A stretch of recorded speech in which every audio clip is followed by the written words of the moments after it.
Que o gênero terror tem suas inúmeras vertentes, todo mundo sabe. E às vezes é comum unir esses vários tipos de subgêneros. Hellraiser, lá em 2022, retornou aos holofotes com a junção do gore e com o sobrenatural dos cenobitas. Já Casamento Sangrento, de 2019, e Abigail, de 2024, unem um tom de comédia agressivo que em muito lembra os filmes terrir, como os da franquia Evil Dead, e também Arraste-me para o Inferno, de Sam Raimi, lá de 2009.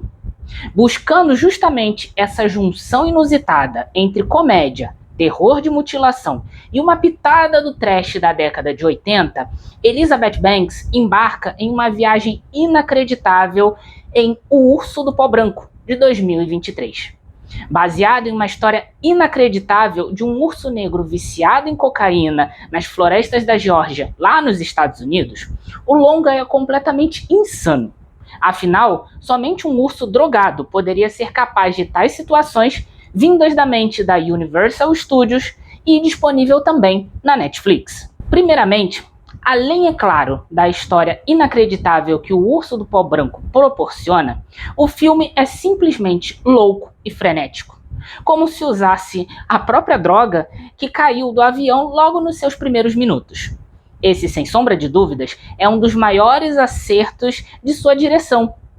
Acontece que o filme tinha todas as características para se transformar em mais um filme questionável, como aqueles da franquia Pânico no Lago, por exemplo.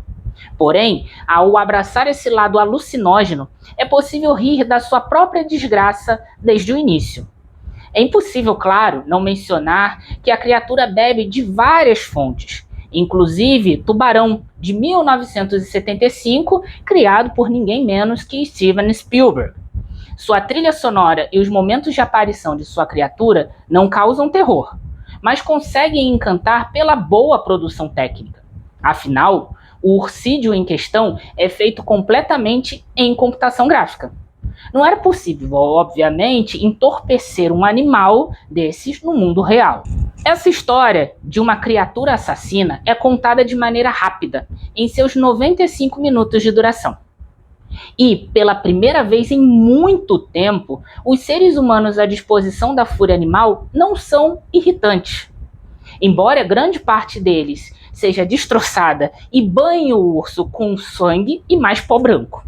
As crianças que lembram o estilo infantil e adulto lá dos anos 80, como o Goonies, de 85, são os maiores atrativos do lado dos seres humanos.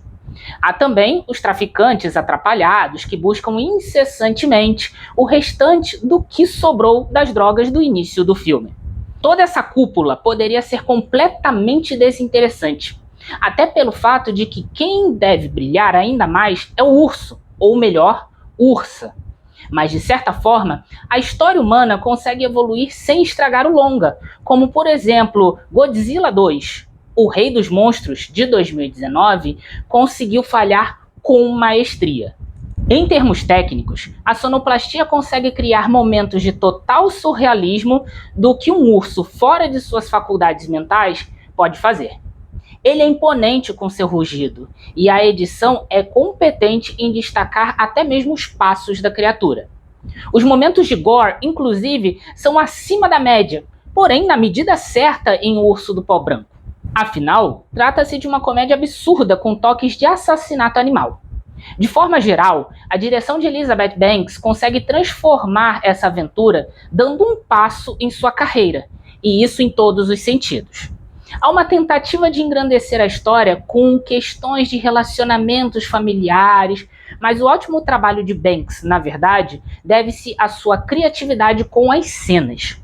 Ora abusando de momentos de horror, com muito sangue e carnificina, é claro, ora abusando de uma comédia que cheira bastante o besteirol americano, como o visto, por exemplo, em Apertem os Cintos, O Piloto Sumiu, de 1980. Depois dessa onda proporcionada pelo filme, O Urso do Pó Branco tem seus defeitos.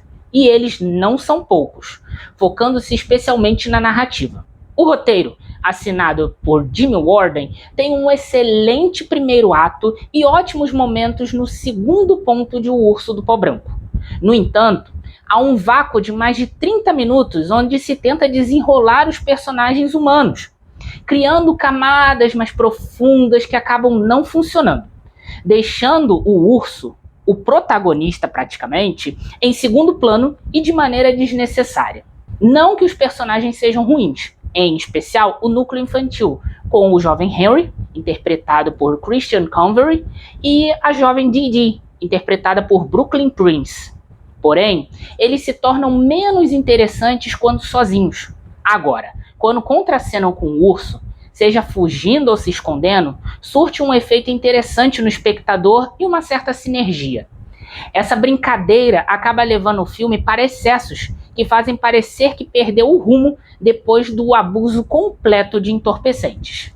É exatamente por isso que o Urso do Pó Branco cria certas expectativas por ter um início interessante e momentos que vão além da compreensão humana. Porém, seu terceiro ato acaba sendo simples demais. É exatamente nesse momento que se descobre que essa ursa, na verdade, tem um casal de filhotes. E tenta-se ali, pela direção e pelo roteiro, fomentar um paralelo entre a personagem da Keri Russell e sua filha. Assim como também um outro personagem que recentemente tinha perdido a esposa. Essa toada de um subtexto parece ser a tentativa da Elizabeth Banks em criar certa identidade em sua nova figura como diretora. Porém, não é no Urso do Pó Branco que ela consegue criar. Na verdade, toda essa história acaba destoando da espetacularização que foram os 2 primeiros momentos desta película, fazendo até mesmo o filme ter uma espécie de mudança de estilo para depois tentar retornar aos seus trilhos. No fim das contas, o Urso do Pó Branco parece ser inventivo por sua história mirabolante. Contudo, em termos de estrutura, tudo o que é possível observar aqui já foi visto em filmes de animais monstruosos dos anos 80 e até mesmo dos anos mais recentes. Aliás, toda a energia da década de 80 está impregnada em O Urso do Pó Branco, seja em seus personagens, o figurino e até nos aparentes absurdos que crianças podem fazer ou falar. Além disso, a inclusão do humor cria uma dicotomia que não incomoda, mas que às vezes pode fazer o espectador não entender o motivo de alguns cortes ou a sua falta em cenas muito longas.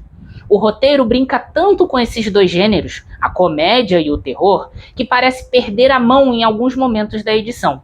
Algo que acontece, sim, em determinados momentos, mas ainda bem que esses momentos são bem poucos em toda a estrutura do filme. Dessa forma, O Urso do Pó Branco facilmente poderia ser um filme de sábado à tarde, ou pelo menos poderia ser, se não tivesse o uso do gore, por um urso que é fofo, até mesmo coberto de sangue e de drogas. Longe de ter a agonia de Jogos Mortais 10, de 2023, ou de Canibais, do diretor Eli Roth, de 2013. Tecnicamente competente, com uma direção que acerta bem mais do que erra e com um grupo de personagens que possuem seus momentos. É uma pena que o filme ficou tão fora de si que acabou se perdendo, em especial no seu roteiro e seus momentos finais. Mesmo assim, o Urso do Pó Branco consegue revelar algumas boas jogadas nesse universo do terrir, acompanhando como uma espécie de homenagem saudosa ao gênero trash, o que o torna sim um bom passatempo, desde que, é claro, você não esteja sob o efeito de entorpecentes. No fim das contas, o Urso do Pó Branco tem lá seus acertos, seus erros, não é uma maravilhosidade da sétima arte, mas tem seus bons momentos, especialmente em cenas bastante memoráveis e que conseguem unir uma certa comédia com o terror, além, é claro, da homenagem aos anos 80, ao gênero trash dos anos 80. Então, no frigir dos ovos, uma nota 6.7 de 10 é mais do que o suficiente para o Urso do Pó Branco. E aí, gostaram do filme? Gostaram dessa crítica? Tem ela, inclusive, completinha lá no Guariento Portal. Agradeço a todos vocês e até breve!